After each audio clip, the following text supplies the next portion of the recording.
আজ তোর শেষ দিন কাটার গাছ, মাইন্ড করিস না, তোকে যে আমার বড্ড দরকার, তাই কাটতে হচ্ছে তোকে।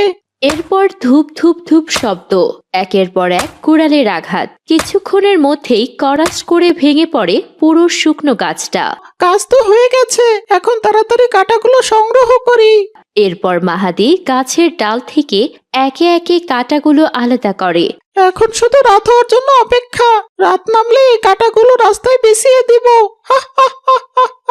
তারপর আমি দেখব ওই উমর কাটা সরায় নাকি আমাকে ডাকতে আসে। এরপর মাহাদি কাটার ঝুড়িটা মাথায় তোলে আর কুড়াল কাঁধে নিয়ে বাড়ির পথে রওনা করে। চলো কাটার ছুরি, এবার বাড়ি ফেরা যাক, আজকের জন্য আমার কাজ শেষ।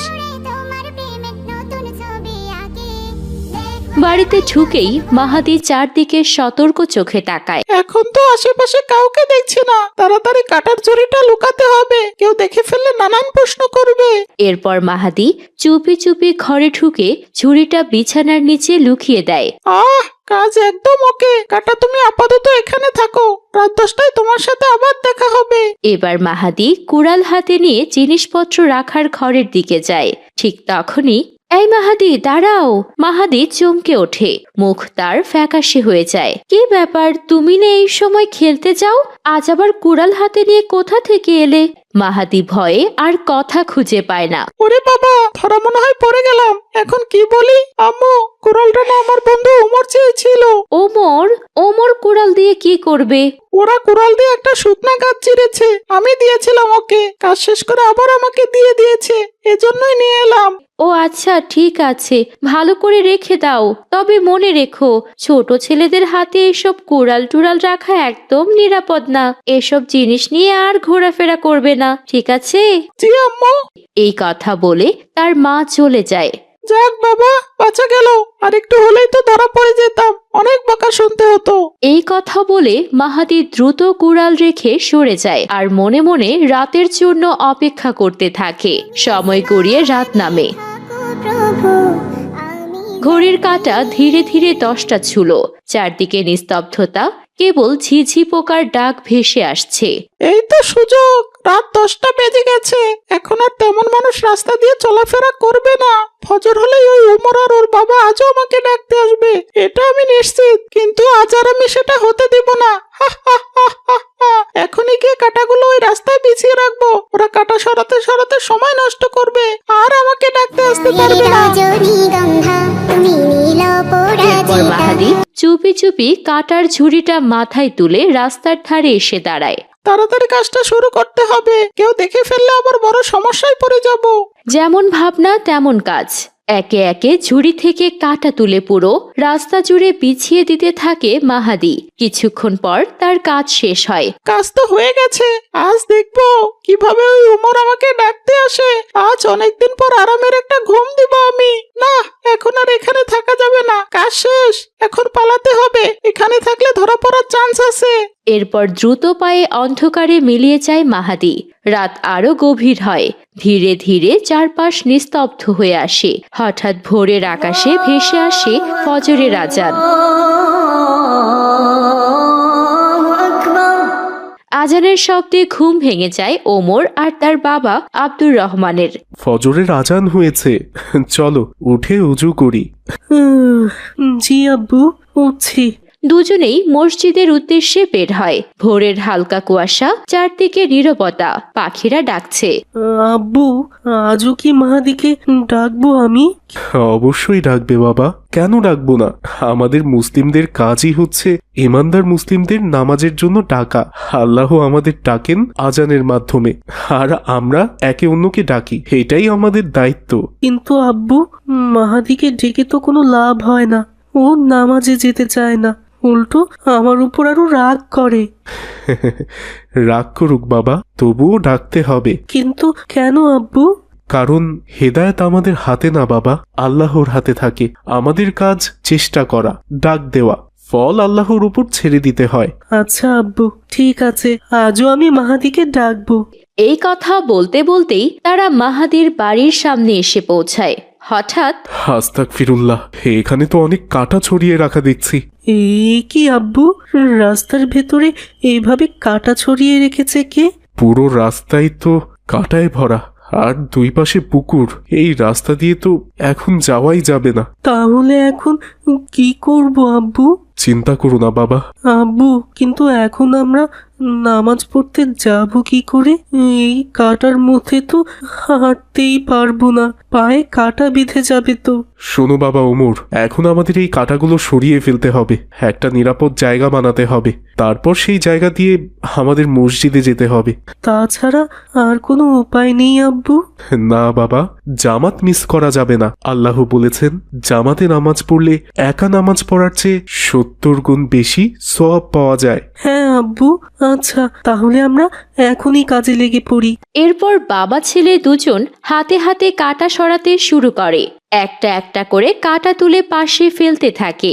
কাঁটা সরাতে সরাতে বেশ কিছু সময় চলে যায়। আকাশে ফজরের আলো আরো পরিষ্কার হয়ে ওঠে। তারপর নিরাপদ একটা পথ তৈরি হলে তারা দ্রুত হাঁটতে শুরু করে। ঠিক তখন আব্বু, এখন কি আমরা মাহাদিকে ডাকবো না? সময় তো অনেক চলে গেছে। বাবা ওমর, আজ সময় সত্যিই চলে গেছে। এখন আমাদের আগে জামাত ধরতে হবে। এখন যদি মাহাদিকে ডাকতে যাই তাহলে পুরো জামাতটাই মিস হয়ে যাবে।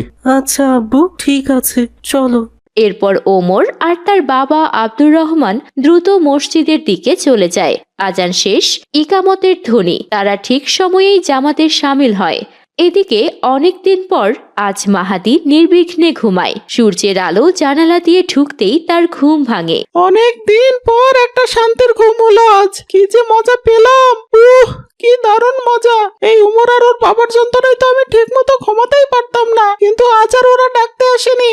মানে আমার প্ল্যানটা একদম ঠিকঠাক কাজ করেছে। এভাবে যদি প্রতিদিন রাস্তায় কাটা বিছিয়ে রাখি, ওরা কাটা সরাতে সরাতে সময় নষ্ট করবে, আর আমি আরামের ঘুম ঘুমাতে পারবো।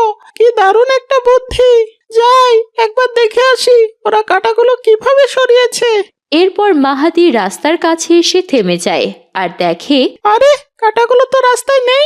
এরপর পাশে তাকিয়ে দেখে কাঁটাগুলো সুন্দর করে রাস্তার পাশে জড়ো করে রাখা।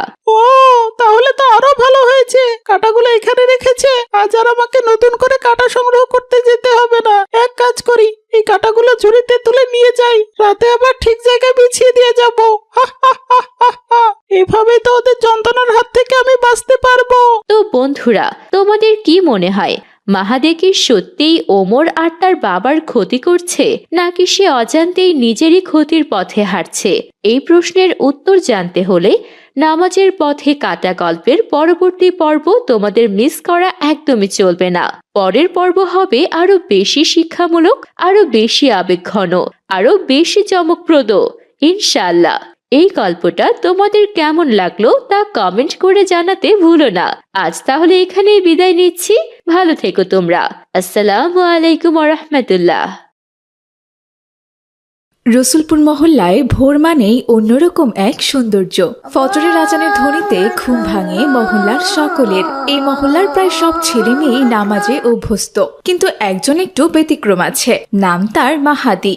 আম্মু, আজানের শব্দ শুনছি, ফজর পুড়ে গেছে বুঝি? হ্যাঁ বাবা ওমর, ফজরের আজান হচ্ছে। এই সময়টুকু খুব দামি। চলো বাবা, উঠে উজু করো, আল্লাহ আমাদের ডাকছেন যে। ঠিক আছে আব্বু, আজ আমি আজান শেষ হওয়ার আগেই উজু করব ইনশাল্লাহ। আপু, আজ দেরি করা যাবে না, তাড়াতাড়ি চলো। ফজরের প্রথম কাতারে দাঁড়ালে মনে আলাদা রকম শান্তি লাগে। আলহামদুলিল্লাহ, আল্লাহ তোমার এই আগ্রহটুকু কবুল করুন বাবা। এই নূরই একদিন তোমার জীবন আলোকিত করবে বাবা, ইনশাআল্লাহ। এরপর তারা নামাজের উদ্দেশ্যে বের হয়। বাইরে পাখির ডাক, হালকা কুয়াশা, চারদিকে ভোরের আলো ছড়াচ্ছে। আব্বু, সবাই তো বের হয়ে এসেছে, কিন্তু মাহাদিকে তো দেখা যাচ্ছে না। হ্যাঁ বাবা, প্রতিদিনই ছেলেটাকে ডাকতে হয়। তুমি একবার ওর ঘরে গিয়ে না হয় ডাকো তো। এরপর ওমর মাহাদিকে ডাকতে চলে যায়। মাহাদি, এই মাহাদি, শোন, আজান পড়ে গেছে ভাই, সবাই মসজিদে যাচ্ছে, চলো ভাই, আজ একসাথে নামাজ পড়ি আমরা। মাহাদি, ওঠো না ভাই, ফজরের নামাজটা খুব ছোট কিন্তু খুব দামি, ওঠো ভাই। আরে ধুর, প্রতিদিন ডিস্টার্ব। আমি যাব না ওমর, আমাকে ঘুমাতে দাও তো। মাহাদি, কাল খেলতে যাওয়ার সময় তো তুমি বলেছিলে আজ থেকে নামাজে যাবে, চলো না ভাই। বললাম তো যাব না আমি।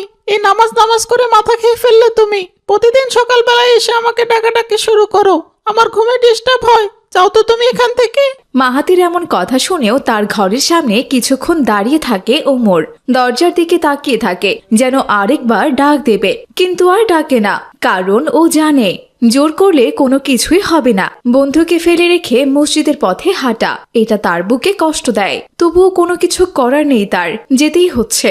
আব্বু, দেখলেন আজও মাহাদি ফজরের নামাজ পড়তে মসজিদে এলো না। হ্যাঁ বাবা, আমি বুঝতে পেরেছি। আব্বু, ও আমাদের প্রায়ই কথা দেয়, খেলার মাঠে বলে কাল ফজরে ডাক দিও, আমিও নামাজে যাব, কিন্তু ভোর হলে ওর আচরণ বদলে যায়, আর ডাক দিলে রাগ করে, আমাদের কোনো কথাই শোনে না সে। ওর জন্য খুব মন খারাপ লাগে। হ্যাঁ, এগুলো শুনে তোমার মন খারাপ হওয়াটাই স্বাভাবিক বাবা। আব্বু, এই মহল্লায় ছোট বড় সবাই নামাজ পড়ে, শুধু মাহাদি ছাড়া। ওকে কি আল্লাহ কোনোদিন হেদায়েত দেবেন না? এভাবে বলো না বাবা, আল্লাহ কারোর প্রতি অবিচার করেন না। যার হৃদয় বন্ধ, আল্লাহ চাইলেও সেটা খুলে দেন। আব্বু, মাহাদি ফজরের নামাজের গুরুত্বটা বুঝে না, যদিও বুঝতো তাহলে কখনোই নামাজ ছাড়তো না। আব্বু, হুজুর বলেছিলেন আল্লাহর কাছে সবচেয়ে প্রিয় ইবাদতগুলোর একটি হচ্ছে ফজরের নামাজ, কারণ এই নামাজটা পড়তে খুব কষ্ট হয়, ঘুম ছেড়ে উঠতে হয়, আর এমন কষ্টের ইবাদতই আল্লাহ বেশি ভালোবাসেন। মাশাআল্লাহ, এত সুন্দর কথা কোথা থেকে শিখলে বাবা ওমর? হুজুরের কাছে শিখেছি আব্বু, এই জন্যই তো মাহাদির জন্য আমার মনটা এত খারাপ হয়। ও শুধু ফজর না, ধীরে ধীরে তো সব নামাজই ছেড়ে দিচ্ছে আব্বু। আমরা মহল্লার সবাই নামাজ পড়ছি, আল্লাহ চাইলে আমাদের জান্নাত দেবেন, কিন্তু মাহাদি নামাজ ছেড়ে দিচ্ছে। তাহলে যদি আল্লাহ নারাজ হন, ওকে যদি দোজখে যেতে হয়, আমাদের খারাপ লাগবে না বলো? এই ভয়টাই তোমার ইমানের সৌন্দর্য বাবা। কিন্তু মনে রেখো, হেদায়েত আমাদের হাতে নয়, আল্লাহর হাতে বাবা ওমর। এই জন্যই তো আমি চেষ্টা করছি আব্বু, এই জন্যই আমি বারবার মাহাদিকে ডাকি, মসজিদে আনতে চাই। চিন্তা করো না বাবা, আজ আমরা ফজরের নামাজ শেষে মাহাদির জন্য দোয়া করব সবাই। দোয়ার দরজা কখনো বন্ধ হয় না। চলো এখন, আজান প্রায় শেষ, আমাদের প্রথম কাতারে দাঁড়াতে হবে। ফজরের প্রথম কাতার, এটা কিন্তু অনেক বড় নিয়ামত। জি আব্বু, ইনশাল্লাহ। এরপর আব্দুর রহমান আর ওমর নামাজ পড়তে চলে গেল। এদিকে মাহাদি তখন বলল, এই ওমরের জন্য আমি একদিনও শান্তি পাই না। রোজ রোজ ফজরের সময় এসে বাড়ির সামনে চেঁচামেচি শুরু করে। এভাবে কি ঘুম হয় নাকি? শীতের সকাল, এই সময় তো লেপের নিচে গুটিসুটি মেরে আরাম করে ঘুমানোর মজাই আলাদা। কিন্তু না, এই ওমরের জন্য সেটা আর কপালে জোটে না আমার। প্রতিদিন কারো এভাবে অত্যাচার সহ্য করা যায় নাকি? আমার বাড়িতে আমি থাকি, আর ও এসে ডাকাডাকি করে আমার আরামের ঘুম নষ্ট করে দেয়। এই যন্ত্রণা আর আমার ভালো লাগছে না।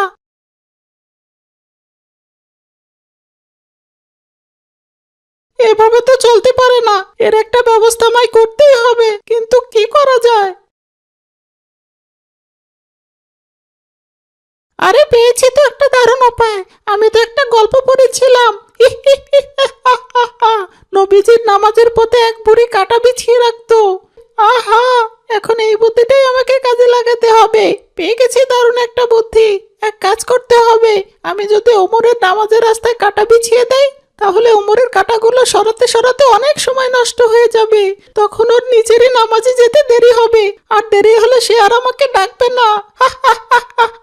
তাহলে আমি আরাম করে ঘুমাতে পারবো। একদম দারুণ একটা বুদ্ধি পেয়েছি। কাল থেকে এই বুদ্ধিটা অ্যাপ্লাই করতে হবে। দেখি তখন কে এসে আমাকে ডাকে। এভাবেই দিন গড়িয়ে দুপুর পেরিয়ে বিকেল নামতে লাগলো। মাহাদির মাথার ভেতর তখন শুধু একটাই চিন্তা, সে তার পরিকল্পনা মতো কাজটা করবে। এই ভাবনাতেই সে ছিল গভীরভাবে ডুবে। ঠিক তখনই হঠাৎ সেখানে এসে হাজির হলো ওমর। কি ব্যাপার ভাই মাহাদি, আজ তুমি ফজরের নামাজ পড়তে এলে না কেন? কাল তো খেলার মাঠে আমাকে কথা দিয়েছিলে আজ ফজরের নামাজ পড়তে যাবে, কিন্তু আজ যখন ফজরে আমি ডাকলাম, তুমি এমন আচরণ করলে যেন আমি জোর করে গায়ে পড়ে তোমাকে ডাকতে এসেছি। ওমর, তোমাকে তো আমি আগেই বলেছিলাম আমি ফজরের নামাজ পড়বো না। ওর সময় আমার খুব ঠান্ডা লাগে। কিন্তু মাহাদি, ফজরের নামাজই তো সবচেয়ে গুরুত্বপূর্ণ। তুমি ফজরের নামাজ পড়ো, আমি পড়বো না। আর শুধু ফজর কেন, আমি কোনো নামাজই পড়বো না। আচ্ছা ঠিক আছে, এখন তো আসরের সময়, চলো অন্তত আসরের নামাজটা পড়ি, নামাজ পড়ে আমরা দুজন একসাথে খেলতে যাব। না, আজ আমি খেলতেও যাব না, নামাজও পড়বো না, আমার একটা কাজ আছে। অন্য কাজ? কি কাজ আছে মাহাদি? সেটা তোমাকে বলা যাবে না। কি যে বলো, আজ পর্যন্ত এমন কোনো কাজ নেই যেটা তুমি আমাকে না বলে করেছো মাহাদি। আজ হঠাৎ এমন কি কাজ পড়লো তোমার যেটা আমাকে বলা যাবে না? শোনো ওমর, বলছি না তোমাকে বলা যাবে না, তবুও গায়ে পড়ে প্রশ্ন করছো কেন ওমর? মানুষের কি পার্সোনাল বিষয় থাকতে পারে না? সবকিছু কি তোমাকে জানাতে হবে নাকি? ভাই, তুমি এভাবে রেগে যাচ্ছ কেন? রেগে যাবো না তো কি করবো? এতবার করে বললাম তোমাকে আমার পার্সোনাল বিষয় জিজ্ঞেস করো না, তবুও বারবার একই কথা বলছো কেন বলো তো? আচ্ছা ঠিক আছে, তুমি যেহেতু বলতে চাচ্ছ না ভাই, আমি আর জোর করব না। তবুও বলছিলাম, আমরা দুজনে একসাথে আসরের নামাজটা পড়তে পারতাম। আমি নামাজ শেষ করে খেলতে যেতাম, আর তুমি বাড়িতে গিয়ে তোমার পার্সোনাল কাজ করতে পারতে ভাই। তুমি যাও তো, আমাকে আর ডিস্টার্ব করো না তো। এই কথা বলে মাহাদি দ্রুত সেখান থেকে চলে যায়। তারপর একটা কুড়াল নিয়ে মাহাদি ঝোপঝাড়ের ভেতর ঢুকে পড়ে আর এদিক ওদিক খুঁজতে থাকে। হঠাৎ সে থেমে যায়, চোখ পড়ে একটি শুকিয়ে যাওয়া কাঁটায় ভরা মরা গাছের দিকে। আরে এই তো পেয়েছি, এটাই তো আমার দরকার। গাছটার কাছে এগিয়ে গিয়ে কাঁটা হাতে নিয়ে সে দেখে পেয়ে গেছি, এটাই তো আমার দরকার ছিল। এই গাছের কাঁটা যদি রাস্তায় বিছিয়ে রাখি তাহলে ওমর আর বাবার কত সময় লেগে যাবে কাঁটা সরাতে। একটা একটা করে কাঁটা তুলবে, নামাজে দেরি হয়ে যাবে, ওরা আর আমাকে ডাকবে না। এরপর সে চারপাশে তাকিয়ে দেখে কেউ নেই। এখনই শুরু করতে হবে, এখন একটু কষ্ট হলেও কিন্তু কাল ভোরে আমার আরাম হবে। দেখি কাল ভোরে কে আমাকে ডাকতে আসে। তো বন্ধুরা, তোমাদের কি মনে হয় মাহাদি কি তার এই শয়তানি পরিকল্পনায় সফল হতে পারবে, নাকি নামাজের পথে কাঁটা বিছানোর আগেই ওমরের কাছে ধরা পড়ে যাবে? এর উত্তর জানতে চাইলে নামাজের পথে কাঁটা গল্পের দ্বিতীয় পর্ব তোমাদের মিস করা একদমই চলবে না। আর হ্যাঁ, কে কে এই গল্পের দ্বিতীয় পর্ব দেখতে চাও তা এখনই কমেন্ট করে জানাও। ইনশাআল্লাহ পরের গল্পে অপেক্ষা করছে আরো বড় শিক্ষা, আরো গভীর অনুভূতি।